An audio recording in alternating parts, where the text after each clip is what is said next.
Lecturalia, buenas noches, equipo Verdugo. Don Ángel, otro 2 de octubre. En este escenario le pregunto, más allá del simbolismo, ¿cuánta presión real se puede ejercer con marchas como la del 2 de octubre? La verdad es que especialmente ante un hecho que sucedió hace ya 55 años y que en la actualidad su marcha es más bien aprovechado, este hecho, por algunos para hacer vandalismo. Algo similar ocurre con la marcha de los padres de Ayotzinapa, ¿no le parece? Creo que sí. Pero vamos a decir algunas cosas, pues, ya que me das pie para hacerlo. Miren, están transmitiendo, no sé si ya haya terminado, el acto este en el Zócalo, las marchas que llegaron ahí. En los años anteriores, hasta donde recuerdo, el orador principal era a quien llamábamos en aquellos años en el Politécnico Algamundi, decíamos. Hernández Gamundi, un estudiante de la Escuela Superior de Ingeniería Mecánica y Eléctrica, la ESIME, y es el que preside el Comité del 68. Y tradicionalmente él ha sido el alma, el espíritu de mantener la flama prendida, vamos a ponerlo así, y había sido hasta donde recuerdo, el orador principal. Y era un discurso en memoria de aquel movimiento, etcétera, etcétera. Sin embargo, hoy escuché el discurso de una persona y luego del otro, no sé si ya sería el último, pero la verdad de dar risa. Estos jóvenes, y algunos que se ven ahí no tan jóvenes, llegaron, por decirlo menos, 60 años tarde al escenario político. La verdad es que hablar ahorita de algunos planteamientos de lo que era la línea china en aquellos años, pues es simplemente un despropósito. Además, con una incapacidad para la lectura, yo no sé si eran maestros rurales o alguna cosa así, pero un ridículo completo. Entonces, esto lo único que exhibe es que aquel movimiento, aquellos, los que todavía quedamos vivos, pues prácticamente somos un número sumamente pequeño. La verdad es que con estas marchas, a los únicos que asustan es a los gerentes de los comercios, de las empresas que están a lo largo del recorrido. Y les recuerdo lo siguiente para aquellos que no participaron en este movimiento. En las marchas que hubo en el 68, que llegamos al Zócalo, dejo de lado aquella que fue al casco de Santo Tomás. En primer lugar, eran mucho más copiosas, numerosas que lo que son estas marchas de hoy. Pero además, jamás rompimos un cristal de alguna empresa, jamás tapiaron los negocios, sus vidrieras, la población agolpada en las banquetas apoyándonos. Lo de hoy y esto que vimos es simplemente una ocasión para hacer desmanes y lanzar consignas que ni de lejos decíamos allá en el año del 68. En esas condiciones, pues tienen derecho a decir sus cosas, evidentemente, pero lo que se está viendo ahorita en el Zócalo nada tiene que ver con el movimiento estudiantil de 1968. Y quiero decir algo, y sin ánimo de ofender.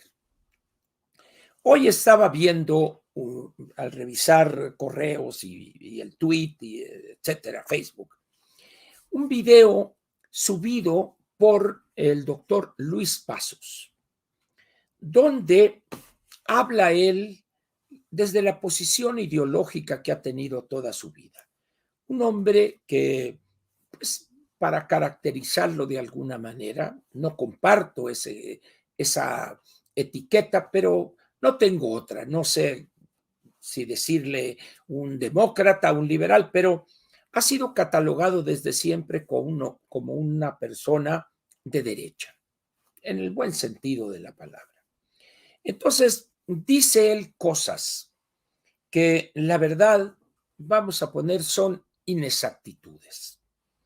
Habla es que se usaban efigies del Che Guevara y todos eran de izquierda y eso. La verdad es que, con todo respeto para el doctor Luis Pasos, el movimiento del 68 fue un movimiento legal, pacífico, y que además lo que había en ese movimiento era una exigencia de acabar con el autoritarismo y luchar por libertades democráticas. Esto, en modo alguno, suponía o supuso que las personas debían ocultar lo que pensaban. Y hubo una cosa muy curiosa cuando la prensa, en aquel entonces controlada totalmente por el Estado mexicano, nos acusaron de ideas exóticas, extranjerizantes, etcétera, etcétera, al ingeniero Eberto Castillo se le ocurrió la idea de que marcháramos con mantas con los héroes nacionales. Entonces fue una cosa muy curiosa ver cómo íbamos marchando y con los Zapatas, los Villas, etcétera, etcétera. Pero eso no quita el dedo del renglón. Fue un movimiento democrático, legal, pacífico, que algunos decían que la CIA, que esto, bueno, pues el personaje conocido en aquel entonces que se ufanaba de esa acusación era Vicente Lombardo Toledano y otros personas con posiciones u oficialistas o de extrema derecha o simplemente de derecha. El doctor Luis Pasos se ostenta como líder del 68. Lo que yo sé de él es que era presidente de la Sociedad de Alumnos de la Escuela Libre de Derecho, una escuela centenaria en la impartición de la materia del derecho. Muy buenos egresados, buenos abogados, es una escuela de un muy elevado rigor académico. Entonces, el ser presidente de la sociedad de alumnos no hizo ni hace en modo alguno al doctor Luis Pasos líder del movimiento del 68, con todo respeto. No recuerdo yo alguna vez, y soy una de las pocas personas que estuvo en todas las reuniones del Consejo Nacional de Huelga, desde la primera reunión germinal, vamos a decir, en el auditorio de la Facultad de Filosofía y Letras, donde se juntaron por primera vez el Politécnico a través de estudiantes de varias escuelas y la UNAM con representantes de diversas escuelas también en ese auditorio que desde hace ya cercano a los 30 años está en posesión de delincuentes, de criminales, ¿verdad? Entonces no recuerdo yo que la Escuela Libre de Derecho estuviera en el Consejo Nacional de Huelga como parte de las 70 y tantas escuelas que estaban. Y mucho menos recuerdo alguna intervención o algún papel que haya jugado el doctor hoy Luis Pasos. Entonces, yo no sé en qué nivel se movería él, sería brigadista, sería boteaba, no lo sé, pero líder del 68, con todo respeto, Luis, nunca lo fuiste. Sería bueno que las personas que escriben ahí donde te colocan como líder del 68, incluyendo a tu hijo, que digan estudiante de la Escuela Libre de Derecho y presidente de la Sociedad de Alumnos de eso. Pero de ahí en fuera al líder del 68, media un abismo de diferencia.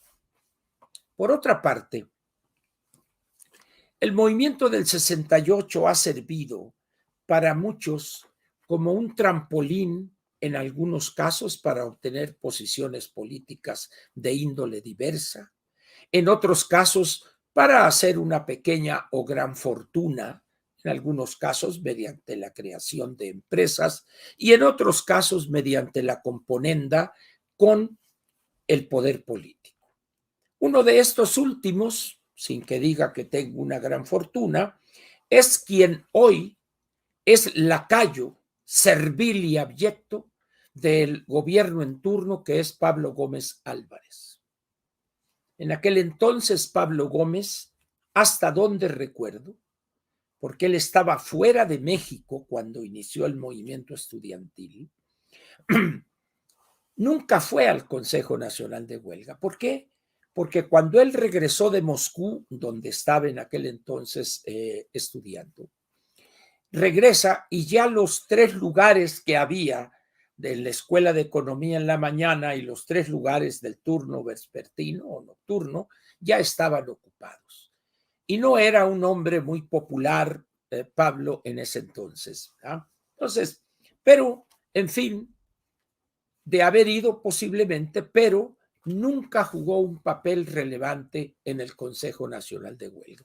Nunca fue orador en uno de los discursos, de las manifestaciones, etcétera. Pero hoy, después de haber participado en aquel movimiento, de haber estado en prisión, se ha convertido en un, pues vamos a decir, ajusticiador ideológico. Su papel en contra de la maestra Rosario Robles es la vergüenza que llevarán sus descendientes toda la vida, y que está dispuesto a hacer lo que sea para complacer al tiranuelo, al cacique pueblerino que es presidente, con tal de obtener alguna candidatura que lo regrese al Parlamento mexicano, al Congreso, que eso ha hecho toda su vida Pablo. Y así hay muchos que lucharon, algunos participaron, etcétera, y hoy son morenistas de hueso colorado. ¿Cuándo? Si ha habido un gobierno autoritario después del de Díaz Ordaz, ha sido este. De tal manera que sorprende, pues, que aquellos que dicen que participaron, etcétera, etcétera, son lacayos, tapetes de este gobierno autoritario. Por otra parte, hay que decir lo siguiente: el movimiento del 68, hoy el 2 de octubre está cumpliendo 55 años, pero el movimiento podemos decir que comenzó, los últimos días de julio de ese año. Es decir, ya cumplió desde su principio, desde sus comienzos, 55 años. Muy bien. Si calculamos que las personas que más o menos tuvieron cierta, ¿cómo diríamos?, conciencia de lo que estaba pasando, es quien estaban en ese entonces en la prepa, y vamos a suponer que tenían en promedio, no sé, 16, 17 años. Si ustedes suman 16, 17 años más 55, eso les va a dar 72, 73 o 74 años. Y cuando ustedes ven la cantidad de mexicanos que hoy tenemos más de 70, 75 años, somos muy poquitos. Entonces, en ese sentido, pues, todos los que andan ahí diciendo que el 68, la mayoría de ellos no tienen la mínima noción de qué fue lo que pasó, por qué se gestó. Y se cometen errores garrafales, fundamentales. Se dice el movimiento del 68, a partir de ahí la democracia y una serie de exageraciones. El movimiento del 68 es un eslabón más en una larga cadena de luchas democráticas en el país. Para poner algunas fechas icónicas, vamos a irnos a la huelga de los mineros de Nueva Rosita. De ahí pasamos a los años 50, al final, movimiento del magisterio revolucionario dirigido por Otón Salazar, luego los ferrocarrileros con la dirección de Demetrio Vallejo y Valentín Campa, y luego de ahí nos vamos a los años 60 con los movimientos de las normales rurales, y luego llegamos al 65 con el movimiento de los médicos residentes. Y ahí el año del 64 se registró quizá uno de los peores crímenes, junto con la traición a Emiliano Zapata, que un militar, el coronel Jesús Guajardo, realizó, ese vil asesinato en Chinameca del general Emiliano Zapata. Pero este asesinato que una partida militar cometió el año 64, si no estoy equivocado, en contra de ese dirigente campesino morelense, Rubén Jaramillo, y su familia, asesinando a su esposa con un producto en su vientre de 4 meses de embarazo. Esos son actos que no debemos olvidar, porque muestra la verdadera catadura de algunos militares y sobre todo de su alto mando en ese entonces. Luego, después del 65, vienen la lucha de estudiantes de varias universidades en el país, la Nicolaita, la Universidad de Sonora y otras escuelas, para llegar al movimiento del 68. Una oleada mundial de protestas, y en México aquellos clasemedieros de bajo nivel económico que llegaban por primera vez a la educación superior, muchos de los que participamos en el 68 éramos los primeros en nuestras familias de haber llegado a la educación superior, y que, producto de la modernización del país, incipiente industrialización y el proceso de urbanización, empezamos a querer combatir ese autoritarismo que se daba. Lo hicimos de manera legal, pacífica, y la solución que le dio el Estado fue la violencia, el crimen. Pero hay esto que debe señalarse también. En esos años, esos estudiantes que estábamos en el nivel superior, queríamos hacer política. Y en esos años se podía hacer política siempre y cuando se realizara en el PRI. De ahí en fuera no había, bueno, estaba el PAN, pero era un partido casi testimonial, estaba el PARM, que era de un grupo de viejitos que habían participado en la revolución, estaba el PPS, que era el coto particular de Lombardo Toledano y 3 o 4 personajes, el ingeniero Cruzan, el ingeniero Ortiz Mendoza, egresado de la ESIME, que por sus limitaciones visuales le decían el ciego desde que estaba en la escuela, el ingeniero Francisco Ortiz Mendoza, que fue mi maestro en la Vocacional 2. Entonces, la única forma de realizar política, vamos a decir, era en el PRI. Y lo otro eran movimientos clandestinos, particularmente el Partido Comunista, ¿verdad? Y había algunos otros grupos pequeños. Para ese entonces, el 68, ya se había registrado el asalto al cuartel de Madera, y con aquel infiltrado que he mencionado, el capitán Lorenzo Cárdenas Barajas, que es el que avisa y lo estaban esperando, y fue una masacre. Y cuando están los deudos queriendo recoger los cuerpos de sus parientes, el general Pragedis Giner Durán, a la sazón gobernador de Chihuahua, se opone y los ordena que los lancen a la fosa común y los cubran de tierra, y dijo aquella frase que será el baldón de oprobio del ejército mexicano durante los años por venir. Querían tierra, denles hasta que se harten.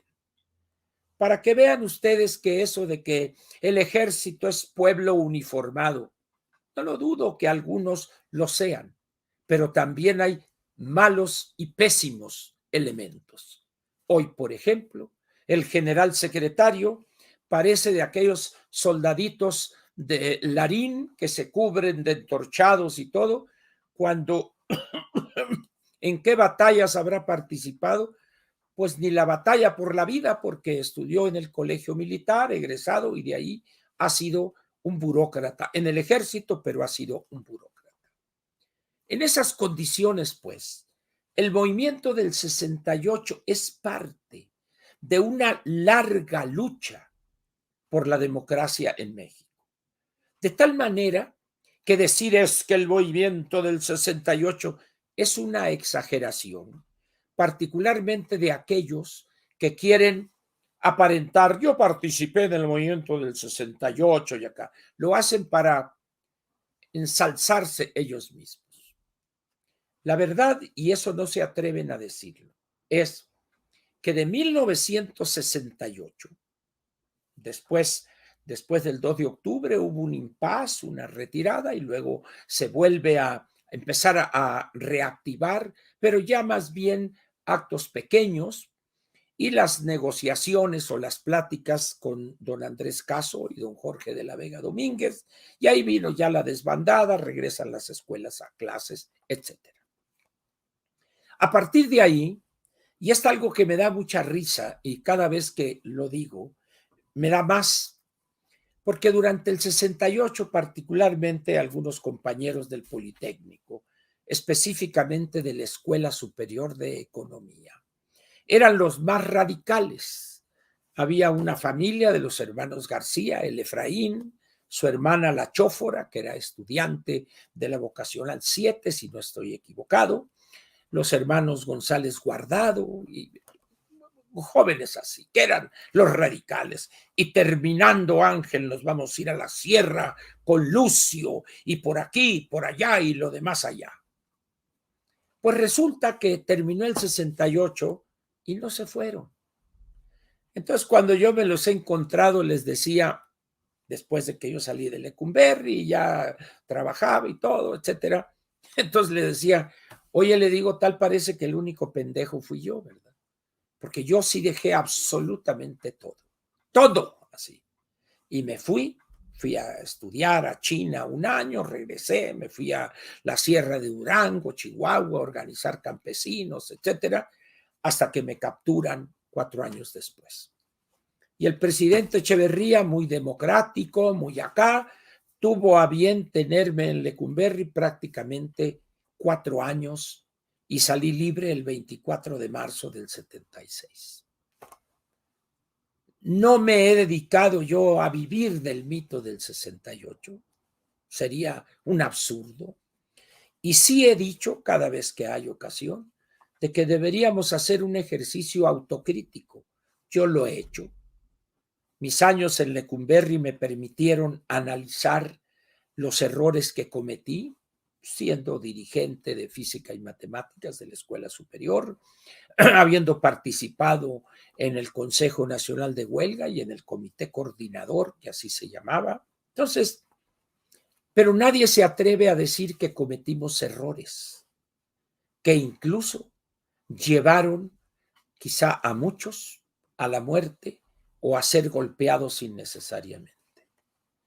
Por eso a los 55 años deberíamos ser más objetivos y quizá ya en los últimos años de nuestra vida reconocer que ese desenlace sangriento de eso que sucede en Tlatelolco, también nosotros como dirigentes tuvimos una parte de la responsabilidad. No haber sabido entender los mensajes que el Estado mexicano, represor, autoritario, todo lo que gusten, nos estaba enviando. Y un dirigente de todo movimiento político que no entiende eso y lleva a sus dirigidos al sacrificio es responsable también de eso. Y en parte, algunos de nosotros fuimos responsables, una parte de ese desenlace. Por eso cuando ustedes escuchan a alguien, no, es que el movimiento, no le haga caso. Cada quien tiene su versión de cómo le fue. Sin embargo, quedan muchos todavía que vivieron aquellos. Voy a dar unos nombres de personas que del Politécnico, porque hay otra cosa que debe decirse.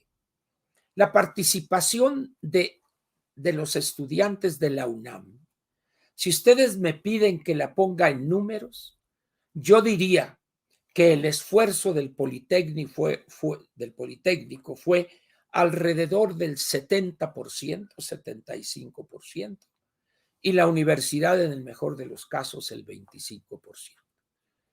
Hubo dirigentes importantes de los estudiantes de la UNAM. José Barragán, de Leyes, un militante de la Juventud Comunista en aquel entonces, una gente seria.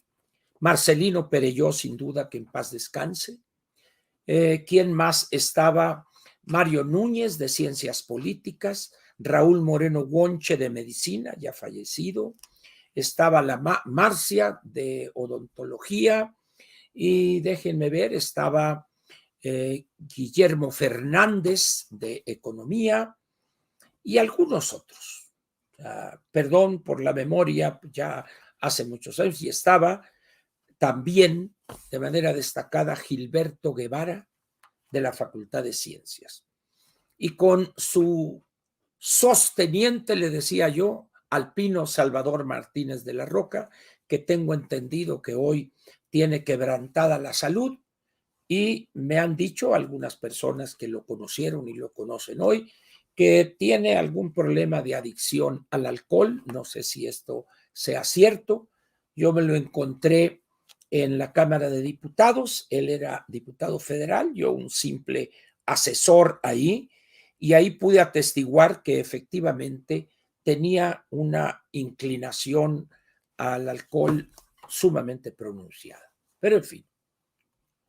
Y en el Politécnico, prácticamente puedo decirles desde la Escuela de Ingeniería Textil, Vega, en la ESIME hubo varios, Baudelio Mancillas, Enciso, Hernández Gamundi, en la ESIA un joven de apellido Duarte, en la ESIQUIA Humberto Tirado, en Física y Matemáticas Raúl Álvarez, Federico Emery y Ángel Verdugo. En Economía había una bola de grillos, como decíamos en aquel entonces, empezando por alguien que ya falleció, Sócrates Amado Campos Lemos, Javier Hernández Zárate, los hermanos, esta gente de Sinaloa, López Osuna, déjenme ver, en Ciencias Biológicas, Marta Servín, que era la dirigente principal, déjenme ver, de la ESCA de Contabilidad prácticamente era una entidad medio pasiva, pues los contadores siempre se han caracterizado por pegarle al Jalisco, a trabajar desde temprana hora. De tal manera, pues, que esa gente se ha dedicado a trabajar, unos ya fallecieron, ¿ya? Otros, pues ahí andamos arrastrando la cobija, pero algunos hemos decidido o decidimos, desde que terminó el movimiento, no regresar para nada a la cuestión estudiantil. Y he cumplido eso al pie de la letra. Entonces, por eso yo les pido, no se dejen seducir por ese espejismo, esos espejitos que venden a algunos viejos setentones y ochentones que quieren vivir del pasado en vez de hacer un esfuerzo por adecuarse a la nueva realidad de México y del mundo. Hace algunos años, creo que fue con motivo, no me acuerdo si de los 50 años, el 2018, yo grabé 6 videos cuando estaba en aquel entonces mi programa que se llamaba Videocápsulas. 6, originalmente dije van a ser 4, pero terminaron siendo 6, y ahí están en YouTube como una forma de explicarle a mis 3 hijos, 2 varones y mi hija Elena, y Ángel y Alvar, los hijos de mi primer matrimonio, y a mi nieto Ángel, hijo de Elena, explicarles qué había hecho su papá y su abuelo en el movimiento del 68 y mi visión de lo que fue ese movimiento. No digo que todos deban tener la misma visión, porque cada uno lo vivió desde posiciones y tomó decisiones también muy diferentes. Entonces, si tienen interés, pueden poner ahí videocápsulas de Ángel Verdugo sobre el 68 en YouTube y ahí van a encontrar las 6, desde cómo se gesta el movimiento, cómo se desarrolla hasta que termina. Y termino diciendo lo siguiente para que vean ustedes el nivel de rijosidad y división a la que había llegado el movimiento.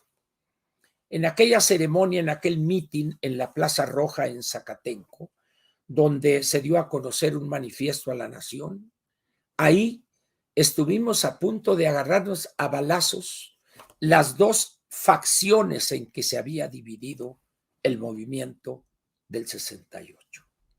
Hay ahí una persona que creo que ya falleció, Alanís, que era de la Vocacional 5. Entonces, algunos de los que ya andábamos ahí andábamos armados y gracias al azar no terminamos ahí a balazos en el templete queriéndoles quitar el micrófono. Así terminó lo que fue un intento de cambiar, vamos a decir, ese México, pero que no se concretó. ¿Y por qué andábamos armados? Porque ya estábamos en otra cosa, particularmente Federico Emery, que en paz descanse, y yo, ya andábamos en otra cosa. El movimiento, para todo fin práctico, había terminado. Eso es un poco de manera apretada, pues, lo que pasó o cómo viví yo el 68.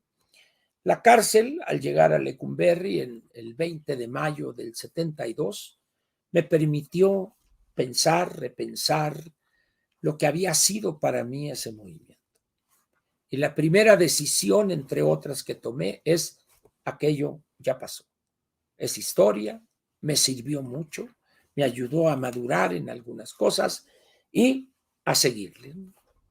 Entonces, por eso me duele, me molesta que estos jóvenes, por ejemplo, escuchando a estos pues jóvenes y no tan jóvenes ahora en la plancha del Zócalo, hablar de los clichés de lo que era la visión del pensamiento Mao Zedong hace 60 años, pues no pasa de ser una charada eso. Venir a plantear algunas tonterías obvias a estas alturas simplemente habla de la desviación ideológica de estos jóvenes que llegaron tarde a la escena política, 60 años prácticamente. Pero bueno, no tendrán éxito, se harán viejos vendiendo esas baratijas ideológico-políticas, pero no llegarán a más. Por eso, señores, el problema de este país está adelante, en el futuro, no en el pasado. Si quieren algunos seguir viviendo de eso que se ha convertido en meeting y escuchando al bulto decir: fue Díaz Ordaz quien ordenó la matanza de eso, no tienen la menor idea de lo que dice. Y luego cuando dice: es que fue el Estado Mayor, no fue el ejército, tampoco sabe de lo que dice. Pero bueno, un hombre tan ignorante, tan incapaz intelectualmente para analizar los problemas más sencillos, por esa incapacidad que raya a veces en el retraso mental, así como los códigos penales los califican de no imputables, pues yo diría que políticamente el bulto López Obrador es un no imputable. Su nivel de atraso intelectual, de incapacidad intelectual, es tal que es un inimputable jurídicamente hablando. Muy bien, vámonos pues. Seguimos. La parte editorial, que además llevará como agregado esta parte que hablé del movimiento del 68, se llama así: si esto es hoy, imagina cómo será mañana. ¿Qué significa esto? Ante lo que vemos hoy, y eso que todavía no empiezan propiamente dichas las campañas, ¿Se imagina usted el nivel de rigurosidad que prevalecerá a partir quizá de noviembre o diciembre? Esto va a ser un aquelarre, va a ser una batalla campal, acuérdense ustedes de mí. La verdad es que el bulto hará hasta lo imposible por ganar todas las posiciones en juego. No lo va a lograr, evidentemente, pero usará todas sus malas artes, que no son pocas, y usará la complicidad de elementos arrastrados y serviles, como el caso que ya mencioné de Pablo Gómez, para violar la ley y para intentar salirse con la suya. Pero si hacemos nuestro trabajo bien, si lo hiciéramos bien, impediríamos un buen número de esas victorias por parte del pueblo o de sus candidatos, por supuesto. Tenemos que trabajar y mucho, y cada día que pasa y perdemos el tiempo, no lo podremos recuperar. Y esto es una de las cosas que quiero comentarles hoy. Déjenme, tengo aquí un documento que traigo en su modalidad impresa. Vamos a ver. Muy bien, aquí está el documento, pero traía otro ejemplar. Creo que tengo otro ejemplar, pero por lo pronto aquí está. Vamos a ver. ¿Qué es lo que está pasando hoy en México? Estamos ante una situación inédita en materia político-electoral. Si bien, incluso yo lo dije en varias ocasiones y hoy lo repito, los tiempos de la Alianza Va por México los define la Alianza Va por México. Sin embargo, cuando la situación cambia, también tenemos que adaptarnos a esas nuevas condiciones.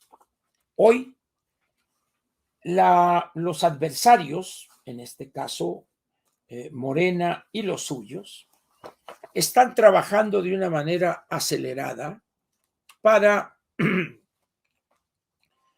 ganar terreno y presentar ante un hecho consumado el dominio político o de imagen, como gusten ustedes. Tengo la impresión, espero estar equivocado, pero por alguna razón que ignoro, si no estoy yo adentro, es decir, no tengo yo acceso a la ingeniera Galvez, no estoy en su círculo más cercano. Recuerden que alguna vez la invité a este programa para que tuviéramos una plática y no aceptó. Digo, yo lo entiendo, ¿verdad? Pero entonces, y en el caso de los tres partidos de la Alianza Va por México, pues tampoco tengo acceso. Entonces, todo lo que opino, pues es simplemente desde fuera, vamos a plantearlo de esa manera. Entonces, soy un actor o un observador más bien. En esas condiciones, tengo la impresión, y espero estar profunda y totalmente equivocado, que estamos perdiendo un tiempo precioso. Si bien, repito lo que dije hace un momento, cuando planteo el tema, me dicen, no, sí están trabajando, nomás que es acá de manera discreta.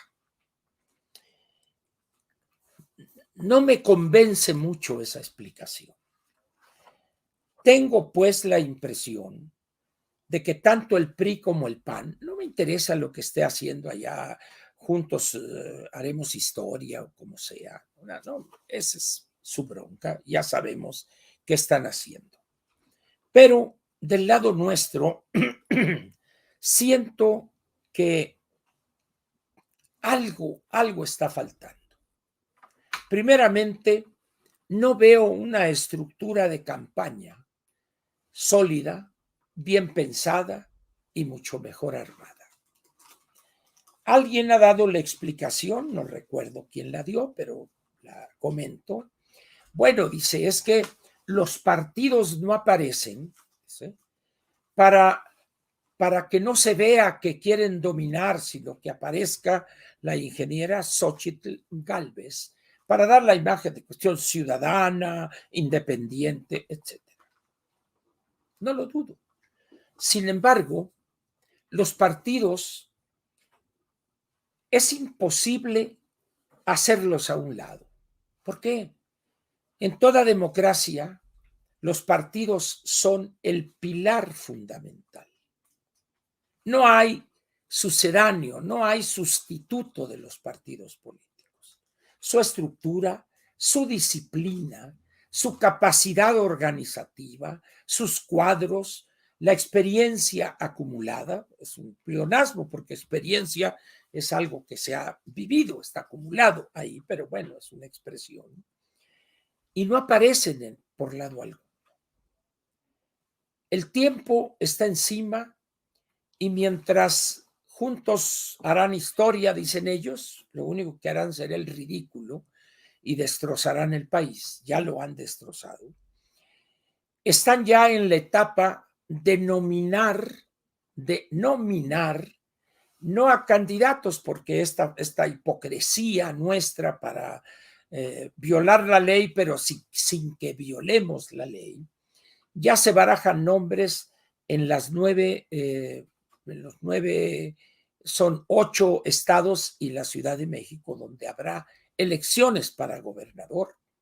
Ya están alistando la tómbola en ese espectáculo casi de feria de pueblo, como si esa tómbola sustituyera a la democracia, a los perfiles adecuados y a la capacidad y a la experiencia en materia legislativa, por ejemplo.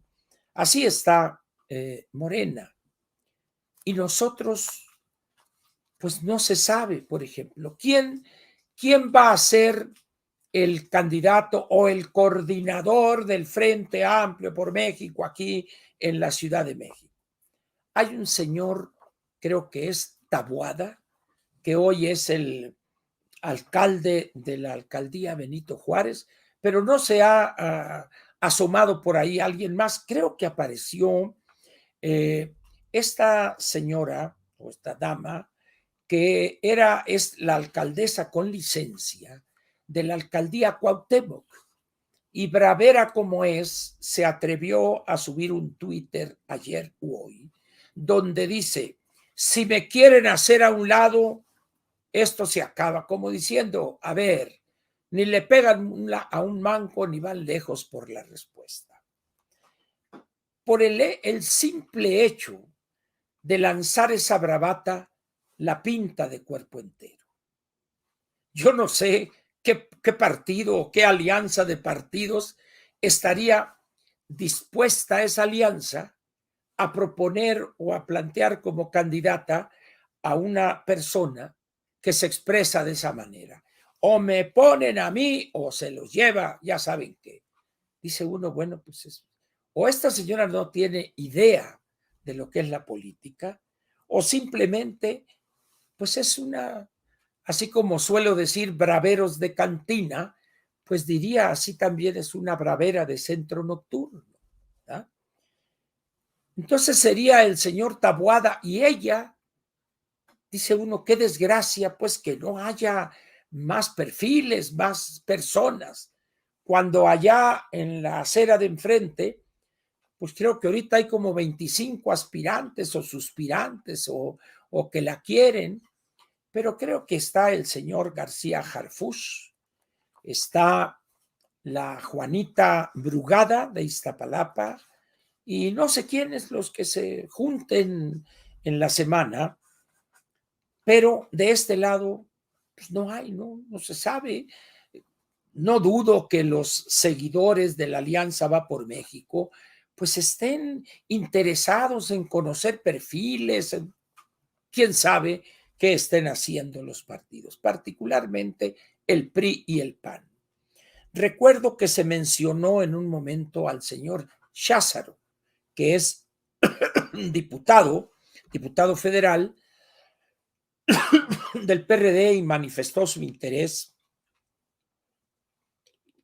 en ser candidato aquí en la Ciudad de México. No sé si mantenga esa aspiración. Pero, repito, noto yo una pasividad que puede cobrarnos muy caro, puede resultarnos muy caro, esa pasividad, vamos a ponerlo así. ¿Y por qué digo pasividad? Porque no veo actividad. El tiempo pasa y lo único que vemos son las pernoctas de la ingeniera Gálvez.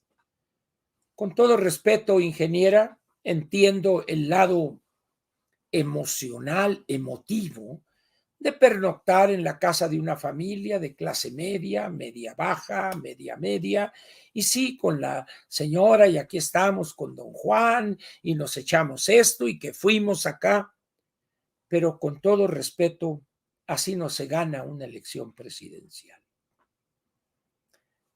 No está mal que en la gira, en una etapa, en la visita a 2 o 3 estados del sureste, ya en plena campaña, pues en vez de quedarse en un hotel, decida pernoctar en una vivienda de una familia, me parece bien, pero en ese momento. Pero reducir la actividad de la candidata de facto a puras pernoctas, ahora no sé si sean los nuevos genios estos de las campañas, pero creo que no alcanzaría para una victoria. Pero en fin, pero una candidata, en este caso candidata, le requiere una estructura a su alrededor. Los problemas son graves. Incluso se acaba de celebrar el Día Mundial del Adulto Mayor y las Naciones Unidas dieron a conocer un documento muy importante en relación con el envejecimiento en el mundo. Y aquí en México, pues prácticamente pasó de noche. Normalmente el INEGI, en fechas así, elabora un documento unos 4 o 5 días antes, estadísticas a propósito del Día Mundial del tal cosa, pero esta vez no apareció algún documento así en relación con el adulto mayor.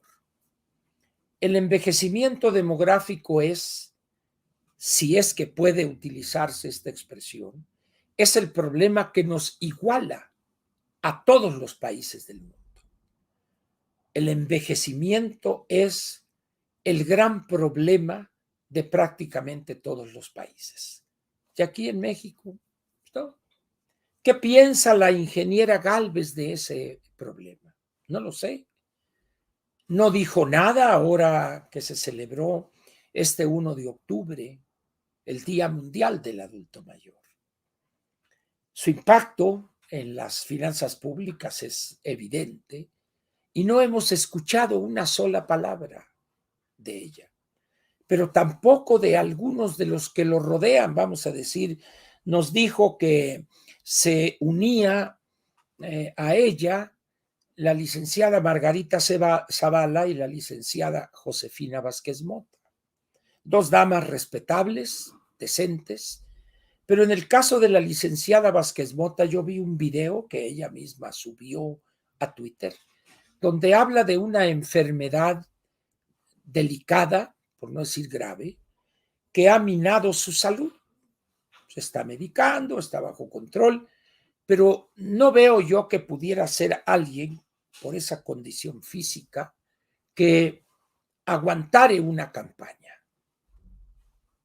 En el caso de la licenciada Zavala, es una persona capaz, una dama decente, con experiencia legislativa sobre todo, pero pues hay una serie de divisiones dentro de Acción Nacional contra el grupo de Felipe Calderón, esposo de Margarita Zavala. No digo que sea su gente, ella tiene una vida política propia, pero no se me hace un buen detalle eso. Es decir, si yo fuera asesor de la ingeniera y me hubiese preguntado, yo le diría no. ¿Por qué? Porque el gran problema que tiene Acción Nacional, como el partido grande de la Alianza Va por México, es ahondar las divisiones. Hay un pleito profundo con Ricardo Anaya y que todavía persiste. Sin embargo, espero yo que la ingeniera sepa lo que está haciendo. Otra cosa que me llama la atención es que el asunto de los voceros ya lo dejaron olvidado. Cuando hablaron de 4 prospectos, Javier Lozano, Emilio Álvarez y Casa, Germán Martínez y la senadora López, 4 o 3 o 2 panistas y 2, uno expanista y el otro candidato independiente. Pero es curioso que siendo el PRI el otro puntal de la campaña, no había ni siquiera un nombre para ser vocero. Siento que alguien no está haciendo su trabajo alrededor de la ingeniera, pero esas son impresiones mías desde afuera, ¿eh? O sea, que no me haga caso usted. Pero lo que sí es cierto es que se extraña que a estas alturas, quien ya es, con toda la legitimidad, coordinadora del Frente Amplio por México, el cual ya agotó sus funciones, su razón de ser. No se ve actividad. Repito, nada me gustaría más que estar equivocado, ¿ah? Y que por abajo se está moviendo el agua y reuniéndose, analizando perfiles, etcétera.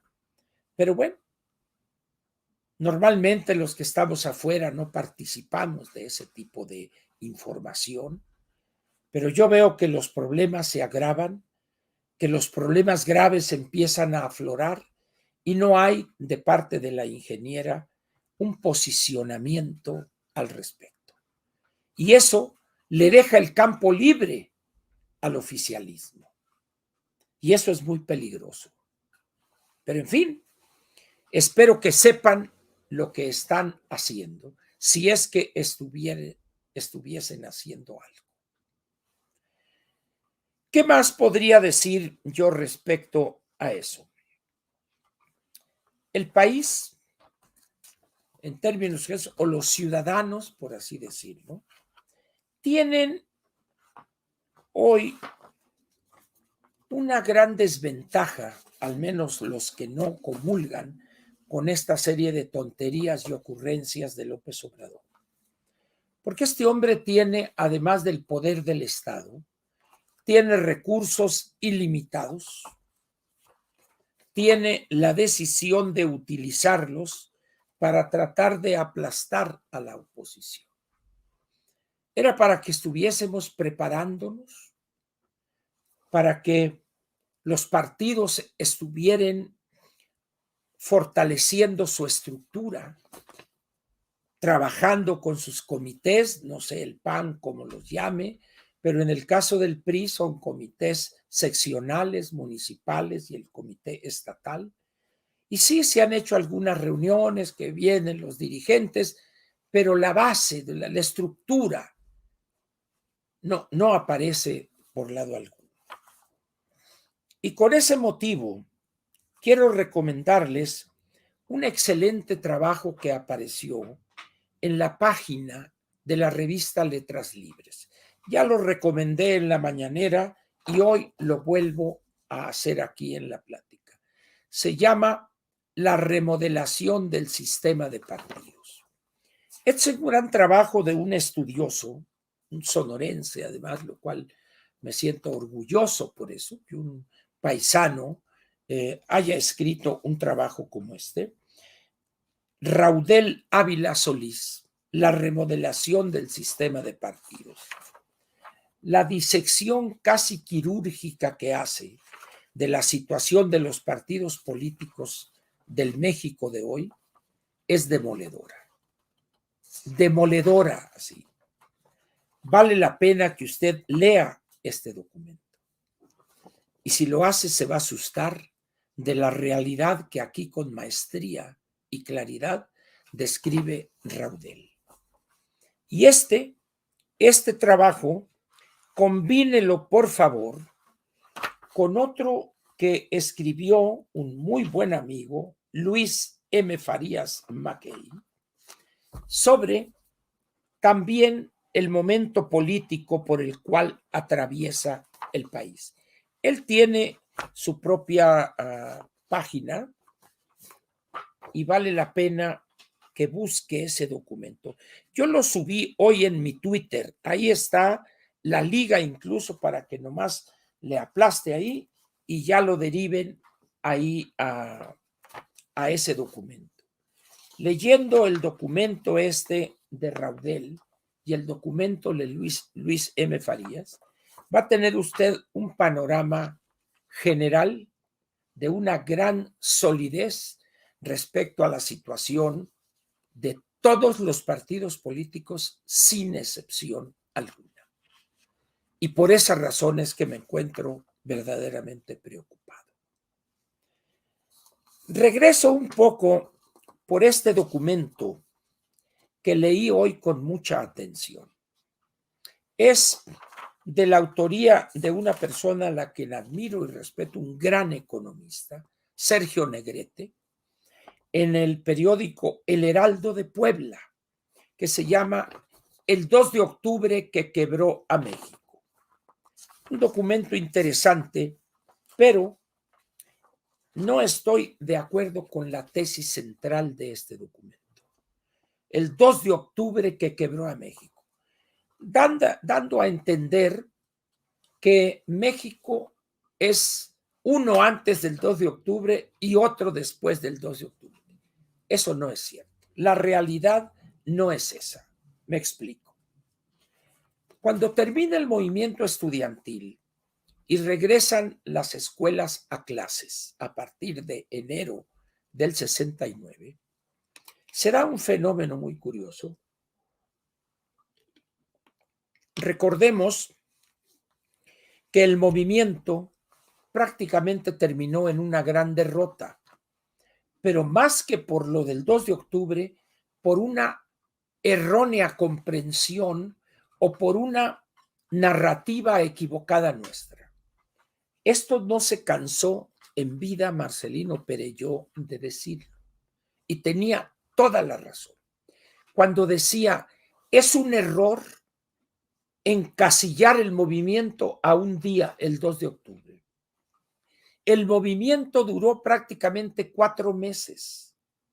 Agosto, septiembre, octubre y noviembre. 4 meses. Y encasillarlo a un día de tragedia es un error, además de político, es un error analítico. Regresa el país a la normalidad, entre comillas. Echeverría es destapado el 69, allá por septiembre, si no estoy equivocado. Es destapado, quitándole la capucha, y empieza una campaña rara por lo demás. Aquellos que les tocó vivir esos años recordarán que Echeverría había sido desde 1948-49, cuando obtuvo su primer puesto político como secretario particular del general Rodolfo Sánchez Taboada, en aquel entonces presidente del PRI. Fue un hombre mudo. Un hombre disciplinado, callado, sin dar muestras de tener una opinión propia. Pero llega 21 años después el destape, el 69, en septiembre, y Echeverría se convierte en una diarrea verbal que no paró prácticamente hasta que ya perdió la capacidad de hablar. Si Echeverría empezó a hablar el día que lo destapan, habló la campaña, habló los 6 años, siguió hablando después, pero con una capacidad verborreica tremenda. Echeverría estaba plenamente consciente del país que recibía, porque además había sido actor importantísimo en la disputa con el general y licenciado Alfonso Corona del Rosal por la sucesión.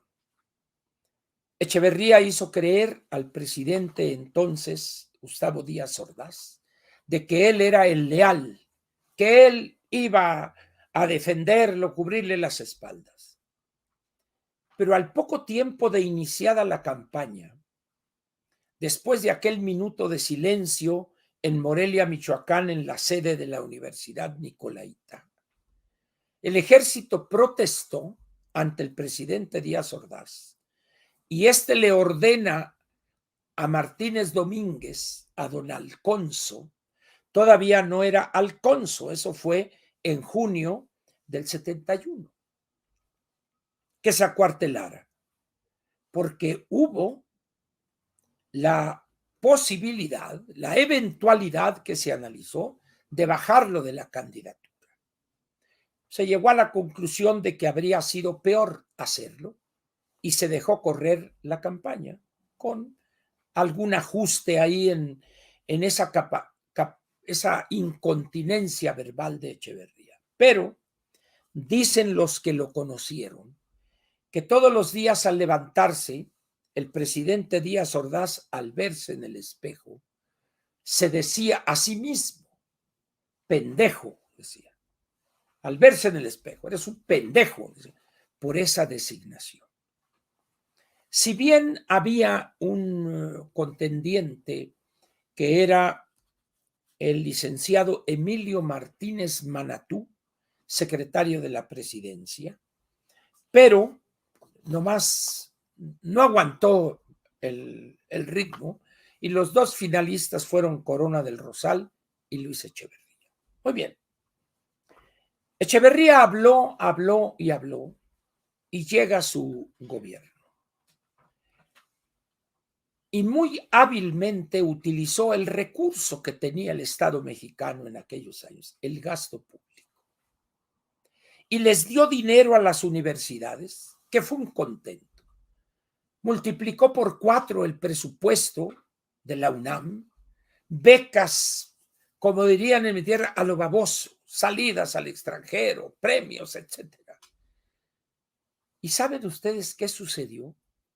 Que esos estudiantes aguerridos que meses antes gritábamos en las calles desaforados, yo ya estaba en China y luego regresé, ya andaba ahí en Durango, pero estaba enterado de lo que sucedía en las zonas urbanas.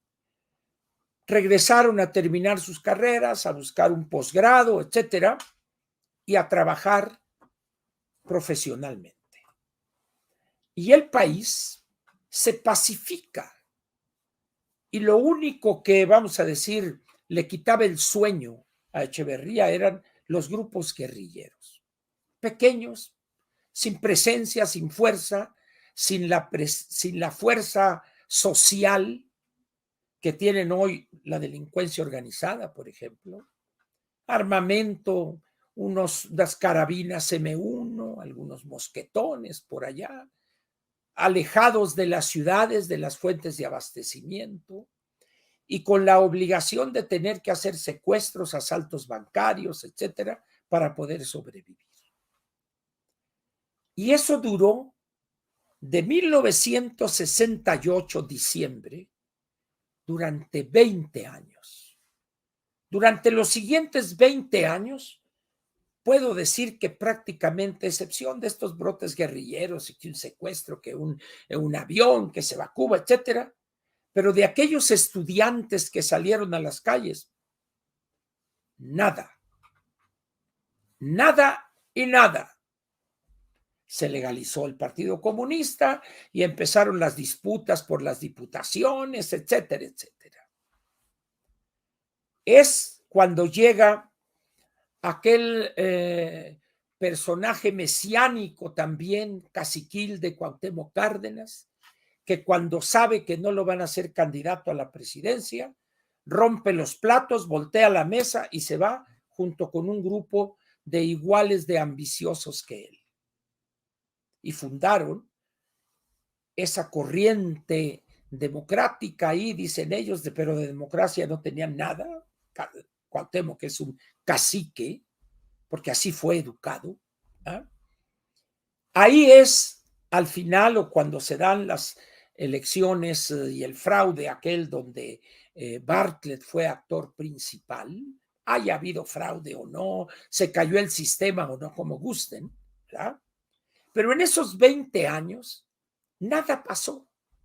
Por eso cuando este artículo dice el 2 de octubre que quebró a México, pues lo quebraría 20 años después. Pero de inmediato, el 68 quedó, si no olvidado, casi olvidado. Entonces, y esos juicios se dan por ese afán de idealizar las cosas, dejando de lado la realidad. No sé cuántos años tenga Sergio, pero no es un hombre viejo, vamos a decir. Él estudió un doctorado en Inglaterra, en el Reino Unido, estudió economía en el ITAM, pero no sé qué tendrá, no sé, Sergio, ¿cuántos años tienes? 60 años, posiblemente, 65 quizá. Entonces, en esa etapa estaba todavía estudiando, estaba académicamente preparándose. Yo viví esos 20 años del 68 al 88, trabajando políticamente en el campo mexicano, organizando grupos campesinos, etcétera, etcétera. O sea, a mí me tocó vivir, estar atento al desarrollo político del país. ¿Por qué? Porque había decidido seguir ese camino. No estaba en la academia, había dejado todo en la escuela. Entonces puedo decir con autoridad de que en esos 20 años, aquellos jóvenes bravos, duros, que se iban a ir a la sierra con Lucio, pues las únicas sierras que conocieron eran cuando pasaban por las lomas de Chapultepec, Sierra Tarahumara, Sierra Gorda, etcétera, pero de ello fuera puro pavimento. Entonces, es importante señalar estas cosas para destruir ese mito, esas ideas que no tuvieron sustento en la realidad.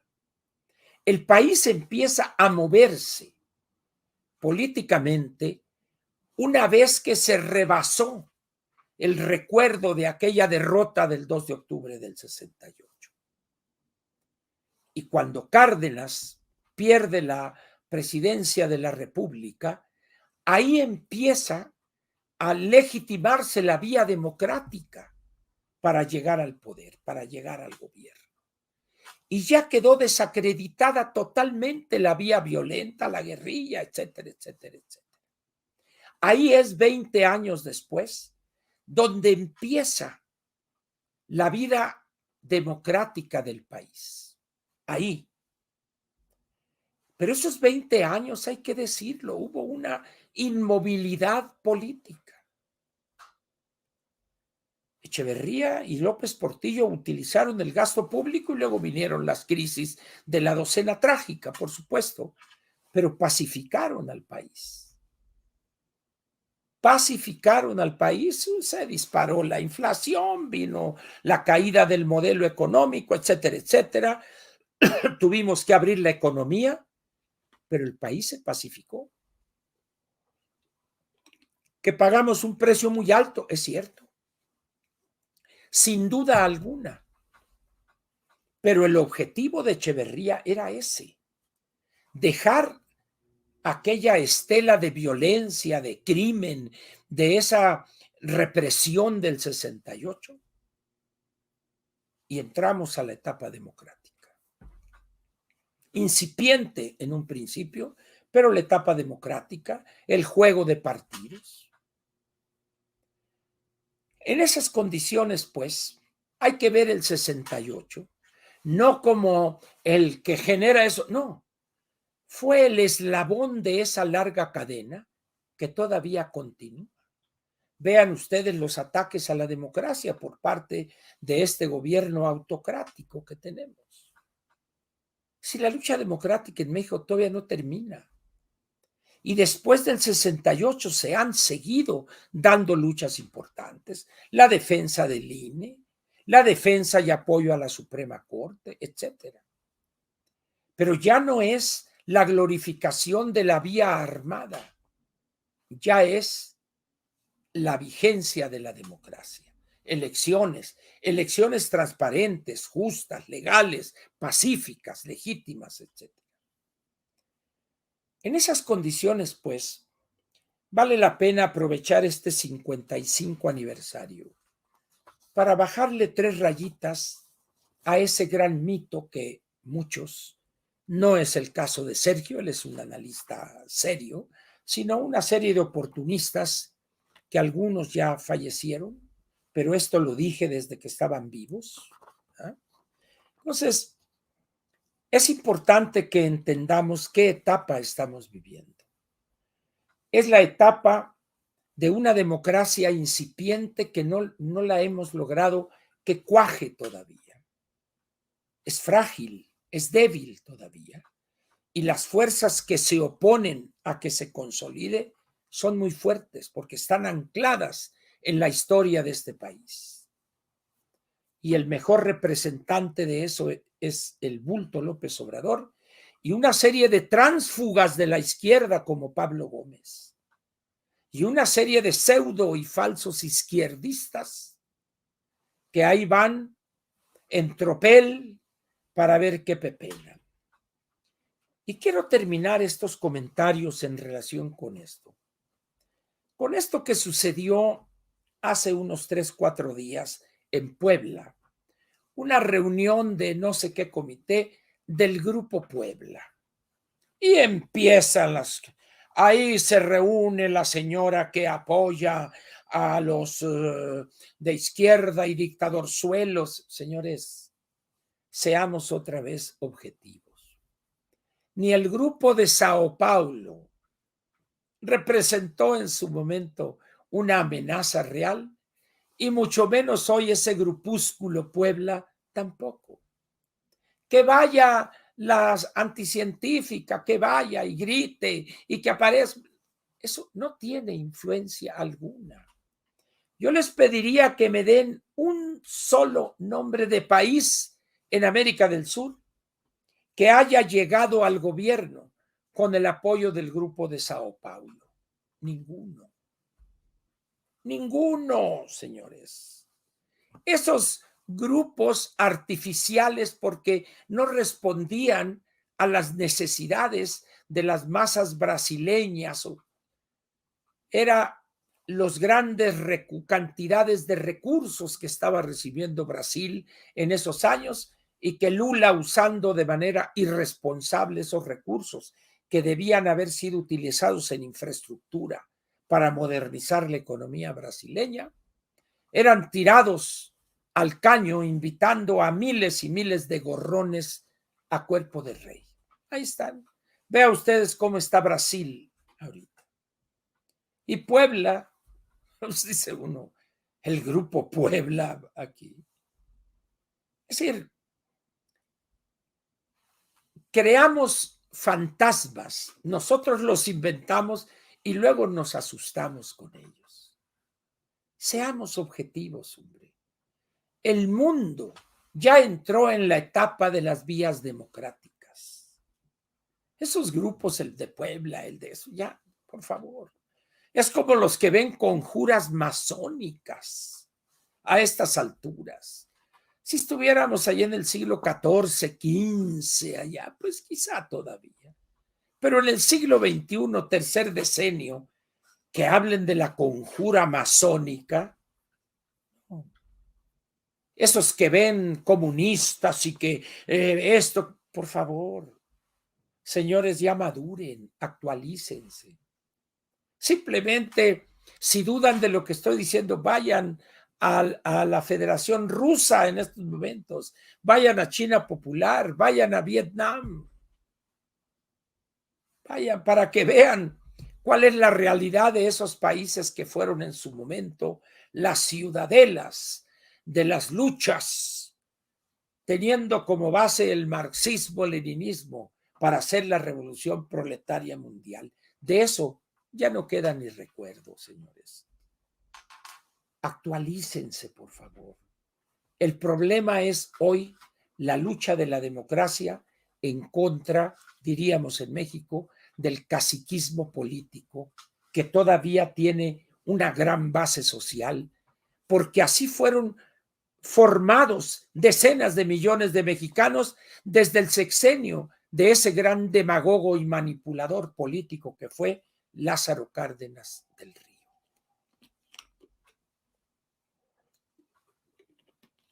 Señores, el nombre del juego es la democracia.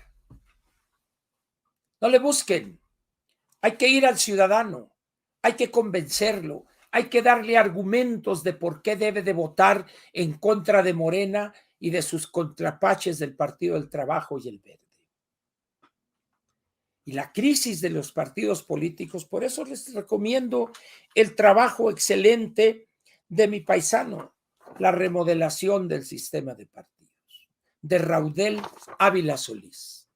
Búsquelo en la página o pongan en el buscador que quieran la remodelación del sistema de partidos en letras libres y ahí les va a aparecer este documento. Léanlo y reléanlo, por favor.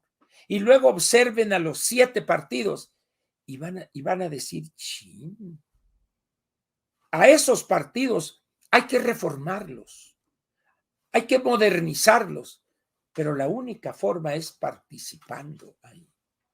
No desde fuera, no desde la pontificación, desde la comida, la cena, el buen vino. No, hay que ir ahí y dar la batalla ahí.